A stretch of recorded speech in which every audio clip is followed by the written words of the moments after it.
Daniel, você é um cara especial porque você primeiro tá ali na nossa estante, no nosso acervo de livros. E não é com um só, você tem dois. Começou com esse aqui, né? Que é o Bitcoinomics, escrito em 2020. Começou a escrever em 2020. E aí mudou, né? É isso que é muito louco. Acho que a parte mais interessante. Mudou. Hoje você tem o Ethereum, o código da revolução. Cara, se apresenta aí pra gente, mas antes eu te faço a primeira pergunta. O que leva alguém a escrever 2 livros aí e sair, né, do Bitcoin pro Ethereum? Olha, sobre escrever os livros, eu acho que é uma mistura de ser nerd, né? Você precisa ser nerd para querer escrever um livro. Principalmente hoje em dia, que o pessoal tá tudo na internet, nas dancinhas e nas musiquinhas, né? Eu acho que tem uma questão de ser nerd meio tiozão, né? Se fosse mais novo, seria só a partir do blog mesmo, de falar, de vídeo. E tem uma questão grande, principalmente no primeiro livro, o Bitcoinomics, de eu tentar fulfill, né? De pegar um sonho que eu tinha, que eu acho que de ter sido professor.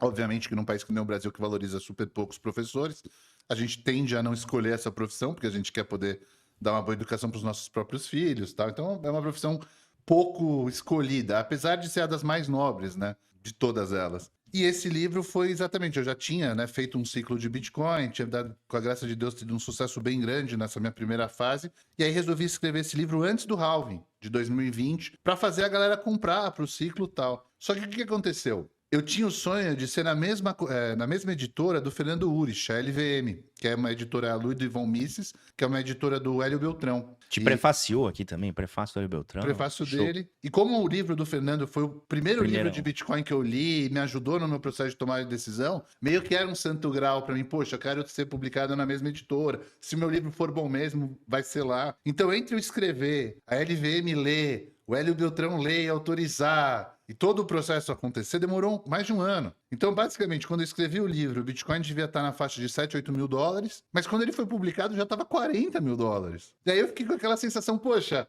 eu não consegui nem divulgar muito o livro. Porque eu falei, pô, quem lê meu livro agora vai querer comprar. Só que, pô, em 40 mil dólares eu não mandava ninguém comprar, porque eu já sabia que estava meio que já overshooting no momento que poderia começar a cair, né? E muito desses 2 livros é aquela coisa de tentar devolver para o universo um pouco da sorte que eu ganhei do universo, né? Sorte de ter achado o Bitcoin em 2016, enfim, várias coisas que o Bitcoin me fez. Já o segundo livro... Que é esse aqui. Que é o Ethereum. Esse é bem recente, né? Eu aprendi com erro. Eu falei, olha, o meu ego de ter um livro publicado na LVM, eu já fiz. Então agora eu quero publicar um livro rápido, que o conteúdo fique bem atualizado para as pessoas que possam rapidamente ler e tirar alfa em cima, né? Porque basicamente a ideia, por exemplo, uma coisa é você ler um artigo, um textinho. Quando você pega um livro mesmo, um encadeamento de informação mais longo, a minha tese é que a pessoa, depois de ler esse livro, ela vai conseguir comprar Ethereum e segurar por anos, que é o jeito certo de se fazer, né? Comprar e esquecer. Então, na verdade, né, a diferença de publicação foi o tempo, e a razão da publicação do segundo livro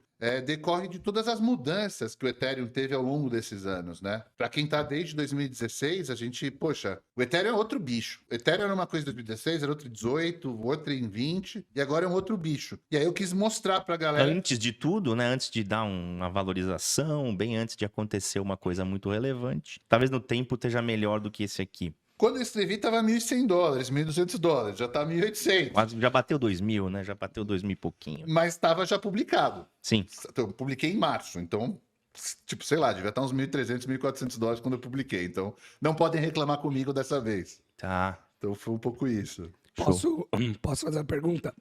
Desde que publicou o Ethereum, mudou alguma coisa? Tese, melhorou, piorou do Ethereum?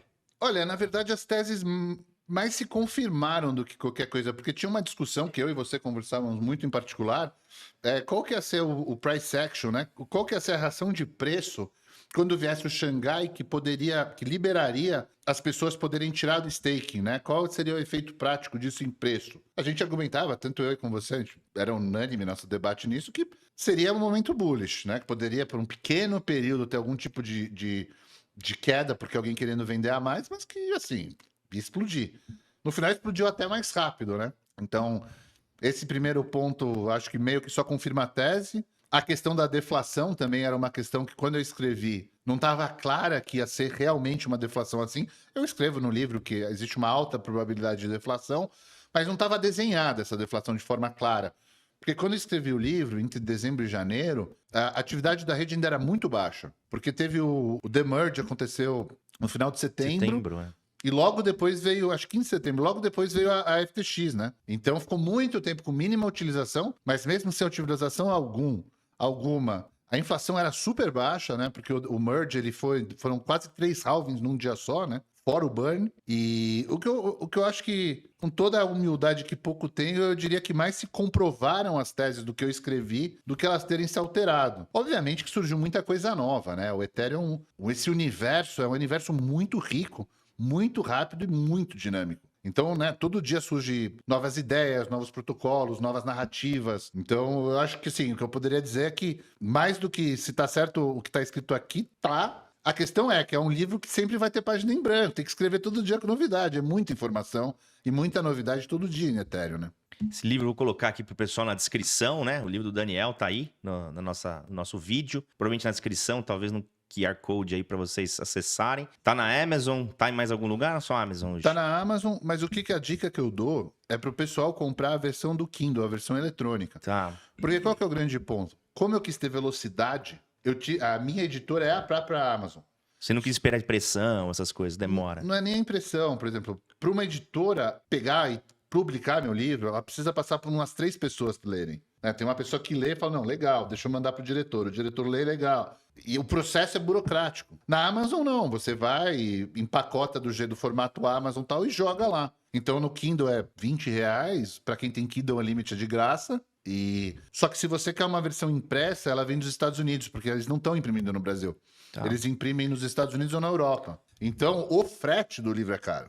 Certo. Então, eu aconselho todo mundo a pegar Kindle, ler, porque no Kindle você consegue abrir os gráficos, tem muito gráfico, muito desenho. Então, ele é até melhor no Kindle, porque no livro tem algumas imagens que são pequenininhas, né? E aí, conta uma coisa pra mim. Você é um case legal, porque você hoje, não sei se você tá acompanhando os nossos pods, a gente geralmente faz aqui aquela pergunta, né, Marcelo, da verdade, pro cara se ele prefere o Bitcoin ou o Ethereum. Pergunta meio datada, mas é legal pra você saber o perfil.